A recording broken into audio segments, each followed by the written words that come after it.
लोग जुड़े जोर लगाओगे।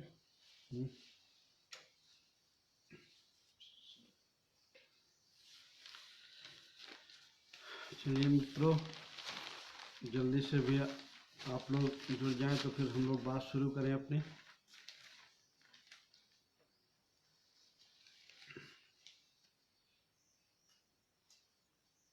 जुलाई से विश्वविद्यालय पहले भी करा था परीक्षा।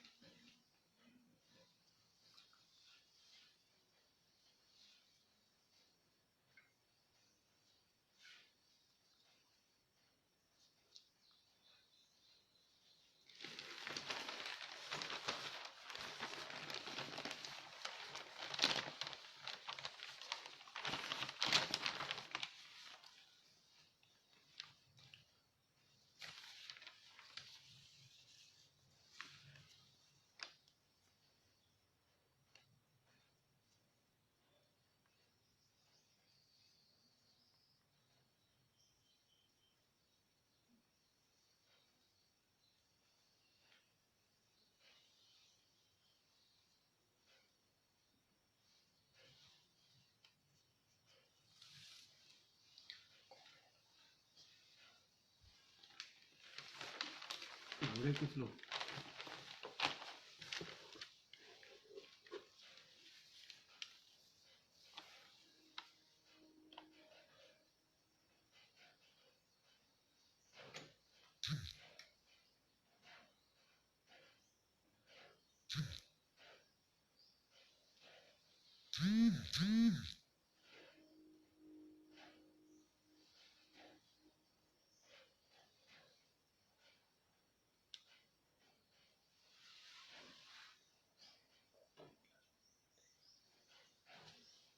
एक आदमी बम्बई के लिए लखनऊ से पैदल चला, बिहार पहुंच गया।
कल भी पढ़ा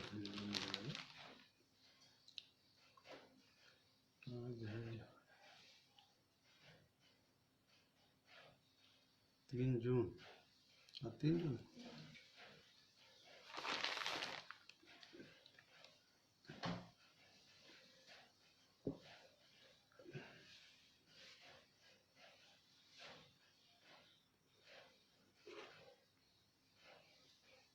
इतने के आसपास।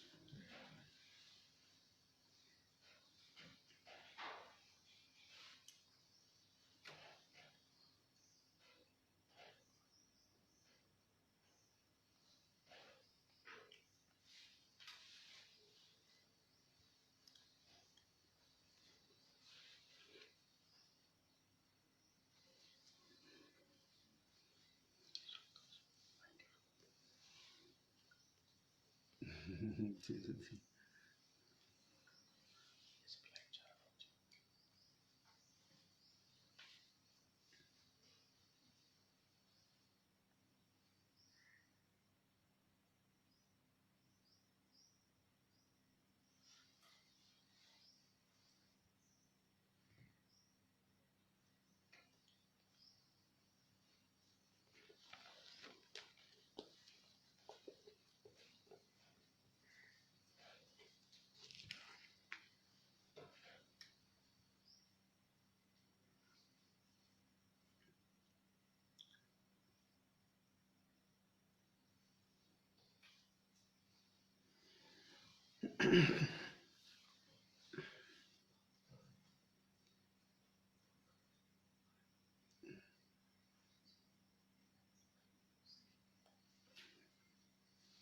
साथियों, सभी को नमस्कार।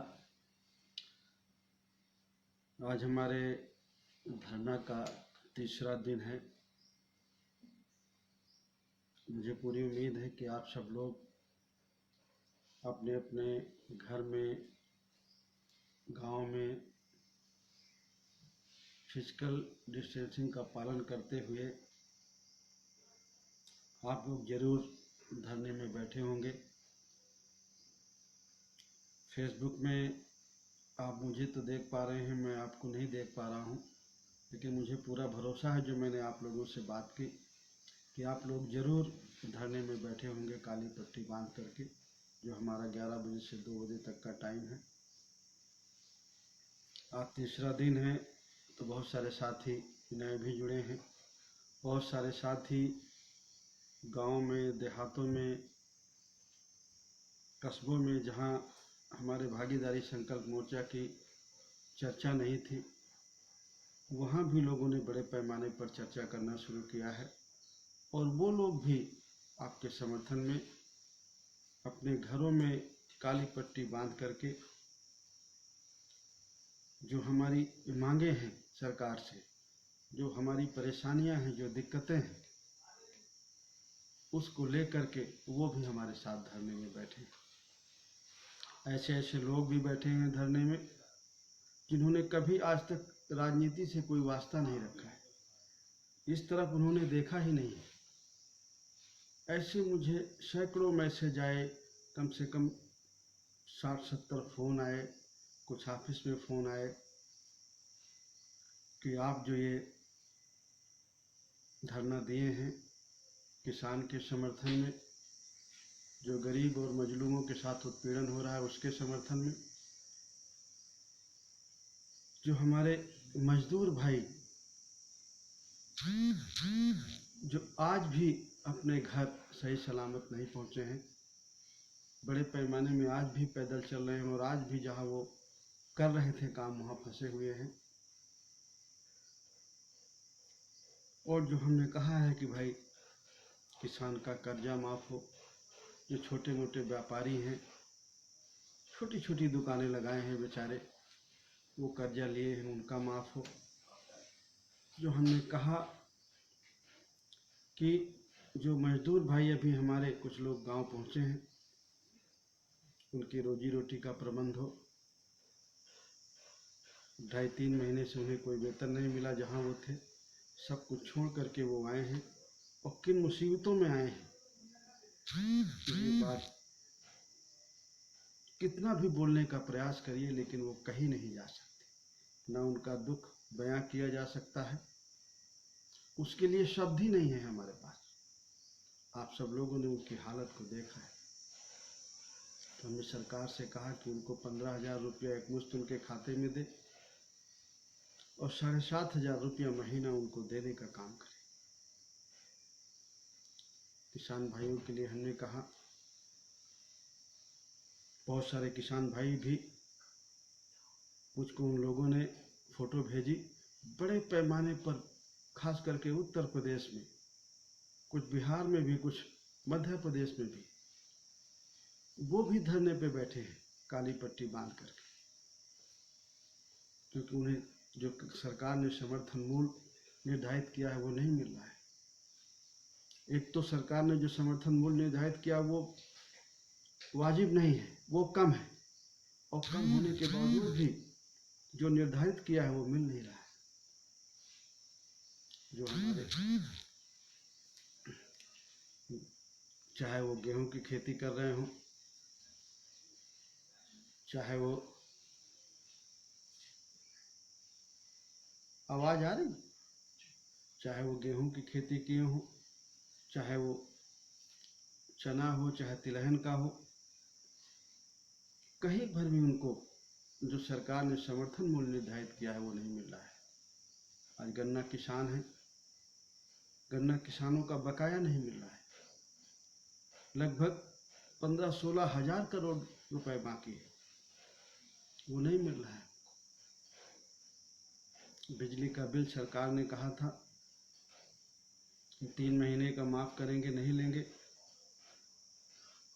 3 महीने तो छोड़िए, 2 महीने का बिल आ गया और सरचार्ज और ब्याज लग करके आ गया उसमें। यही कुछ चीजें हैं जिनका ध्यान हम इस धरने के माध्यम से सरकार का, इस ओर सरकार का ध्यान दिलाना चाहते हैं। और जो सबसे बड़ी एक और समस्या है, मजदूर भाइयों के साथ साथ किसान भाइयों के साथ साथ, वो हमारे अंग हैं। ये समस्या इसी मजदूर तबके के लोगों से जुड़ी है, इसी किसान तबके के लोगों से जुड़ी है, जो बेचारे गांव में हैं। बड़े पैमाने पर उनका उत्पीड़न बढ़ा है। उत्तर प्रदेश का कोई ऐसा जिला बाकी नहीं है जहां पर उत्पीड़न नहीं हो रहा है। प्रतापगढ़ में कुछ दिन पहले हमारी एक पाल समाज की बेटी के साथ घटना हुई। उसके कुछ दिन बाद हमारे जो पटेल समाज के साथी हैं, 2 दिन उनके ऊपर मारपीट की गई और घरों में आग लगाई गई और अभी भी कार्रवाई नहीं की गई ठीक से।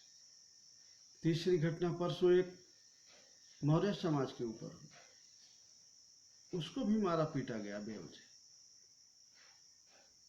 इलाहाबाद में मैं आपसे रोज बोलता हूँ कि एक निषाद समाज के हमारे साथी थे, उनको मार दिया गया। कौशाम्बी में एक मौर्य समाज के साथी थे, जिसने बेचारे ने सरकार के लोगों का समर्थन किया, सरकार के फेवर में उसने काम किया। इसके बाद भी सरकार के समर्थित लोगों ने उसको मारा पीटा और उसकी जान ले ली और कार्रवाई भी ठीक से नहीं। अमेठी में भी इसी तरह हुआ। कुछ लोगों ने लॉकडाउन का फायदा उठा करके 3-4 गांव के लोग इकट्ठा होकर के एक गांव में हमला कर दिया। मौर्य समाज के प्रधान थे, उनके घर में घुस के सामान तोड़ा। वो घर में थे नहीं, जितने लोगों को पाया मारा पीटा और ट्रैक्टर पाए, मोटरसाइकिल पाए, सबको तोड़ दिया। उसमें भी कोई कार्रवाई नहीं। जो लोग नहीं थे उन पर मुकदमा हो गया। गोरखपुर का लीजिए, गोरखपुर के गीड़ा थाने में अभी 26 मई को 3 लोगों को मारा पीटा। गीड़ा थाने के थानेदार ने FIR नहीं लिखी। वो लड़का बेचारा जो मौर्य समाज का, उसने वीडियो बना के डाला, रिक्वेस्ट किया, अपील किया उसने। वहीं पर 2 निषाद समाज के साथी मार दिए गए। फैजाबाद में भी एक घटना हुई, एक हत्या हुई। गोंडा में भी हुई।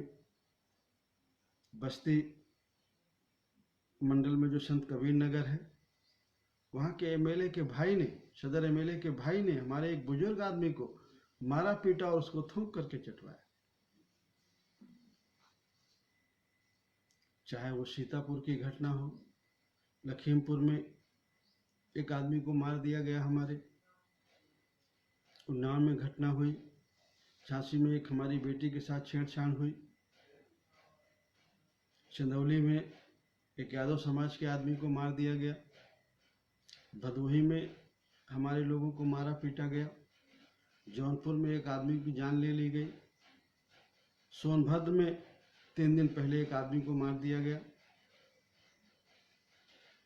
मुजफ्फरनगर में हमारे कश्यप समाज के जो साथी थे, लॉकडाउन शुरू होते ही एक बेटी के साथ छेड़छाड़ हुई, शामली में हुई। कोई ऐसा जिला बाकी नहीं है। फर्रुखाबाद में हमारे लोगों को मारा गया, जालौन में, औरैया में, कन्नौज में, कोई ऐसा प्रदेश का जिला बाकी नहीं है जहां पर हमारे लोगों को इस लॉकडाउन में सत्ता के समर्थित लोगों ने मारा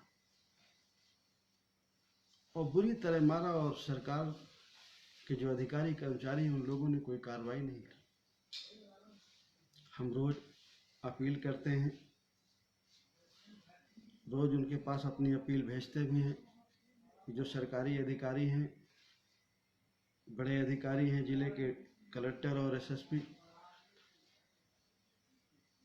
उनकी ये नैतिक जिम्मेदारी है कि वो कानून के हिसाब से चलें और कानून का पालन करें।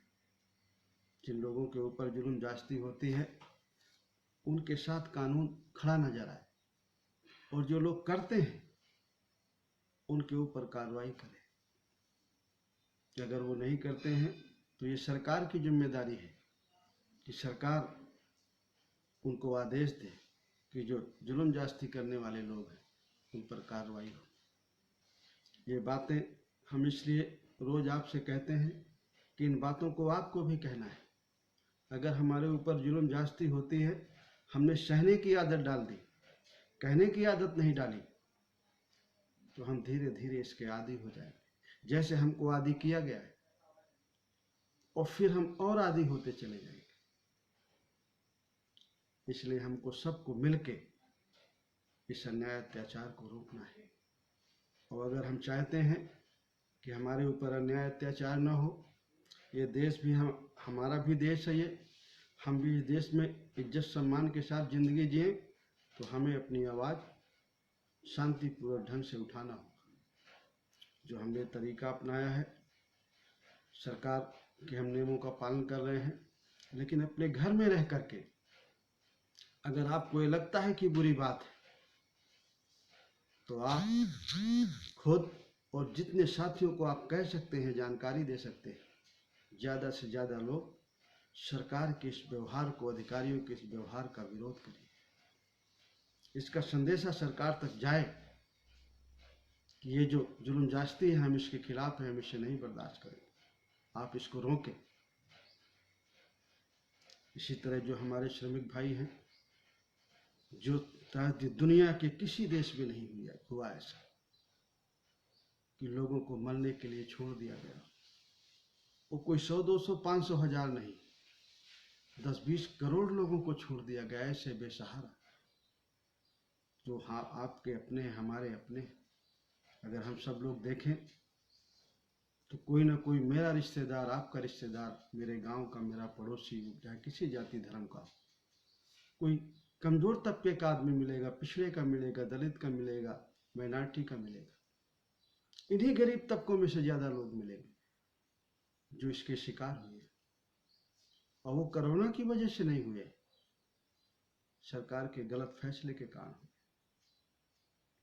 ये चीजें हमें अपने लोगों तक पहुंचानी है।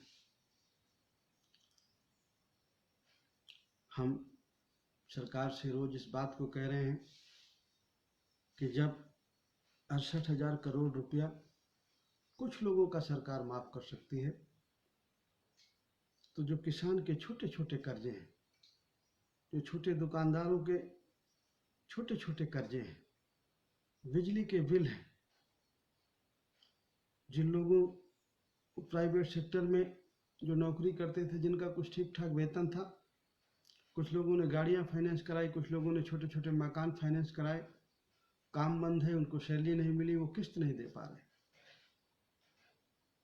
इस तरफ भी सरकार को ध्यान देने की जरूरत है। इन 2.5 महीनों में कितनी बड़ी बड़ी समस्याएं आई हैं। लगभग 12 से 15 करोड़ लोग बेरोजगार हुए हैं। है ऐसी खबर कि उनमें से 1.5-2 करोड़ लोगों को वापस बुलाया गया है, लेकिन 10 से 12 करोड़ लोग तो अभी भी बेरोजगार हैं। उनके बारे में भी सरकार को ध्यान देने की जरूरत है।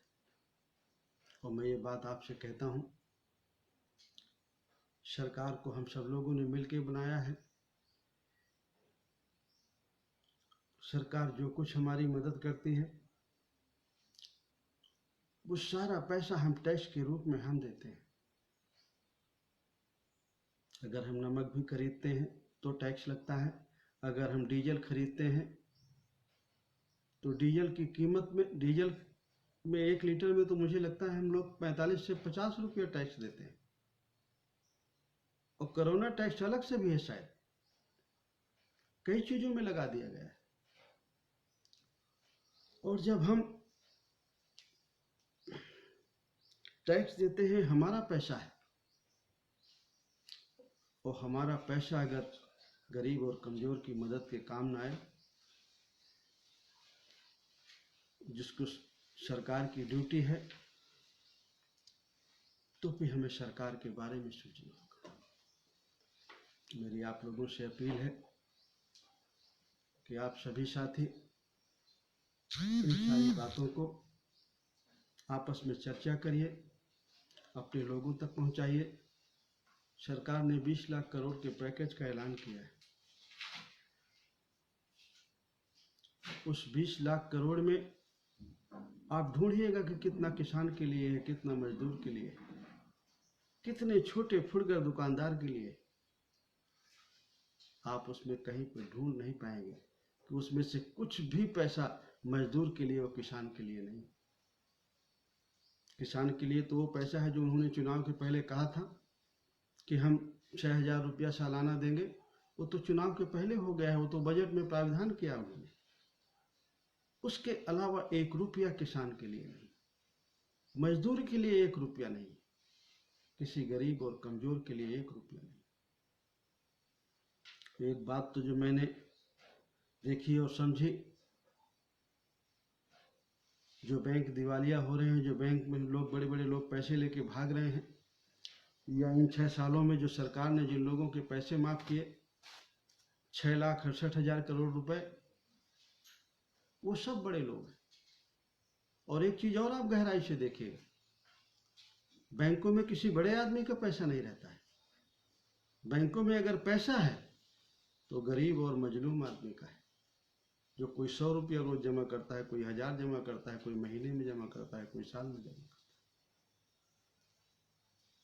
जो 135 करोड़ में जो मध्यम वर्गीय है, लगभग 60-70 करोड़ आदमी गरीब आदमी है, जिसकी कुल मिला ली जाए तो लगभग ये आबादी 1 अरब के लगभग 100 करोड़ के करीब हो जाती है।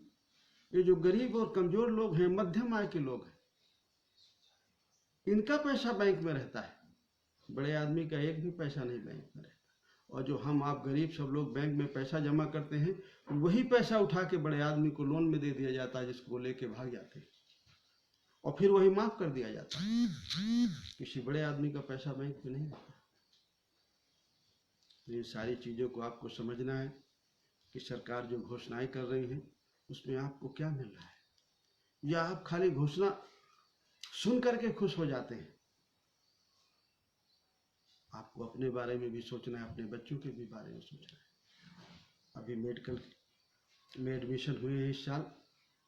उत्तर प्रदेश में एक भी ओबीसी के कोटे में एक भी बच्चे का एडमिशन नहीं हुआ है। अपने बच्चों के हक अधिकार के बारे में सोचना है। जो भी हमारे साथी हैं, जो हमारे साथ जुड़े हैं, मैं उनसे अपील करूंगा कि सरकार का जो रवैया है, जो विरोध, जो सरकार हमारे खिलाफ आचरण कर रही है, उससे अगर हम सहमत नहीं हैं तो आप लोग जरूर अपना विरोध दर्ज कराएं और सरकार तक अपनी बात भेजने का कष्ट करें। किसी से शांतिपूर्ण ढंग से हमें झगड़ा नहीं करना, विवाद नहीं करना। अपने घर में बैठ करके इस विरोध का प्रदर्शन करना है, अपनी बात को कहना है, और फोटो खींच के या वीडियो खींच के एक सभ्यता के दायरे में, जैसे एक बुद्धिमान आदमी अपनी बात को रखता है, रख करके चाहे वीडियो बना के भेजिए या फोटो भेजिए, व्हाट्सएप में, फेसबुक में डालिए, पार्टी कार्यालय में भी डालिए, ताकि हम लोगों को भी पता चले कि आप सब लोग इस काम में लगे हैं। बहुत बहुत धन्यवाद। नमस्कार।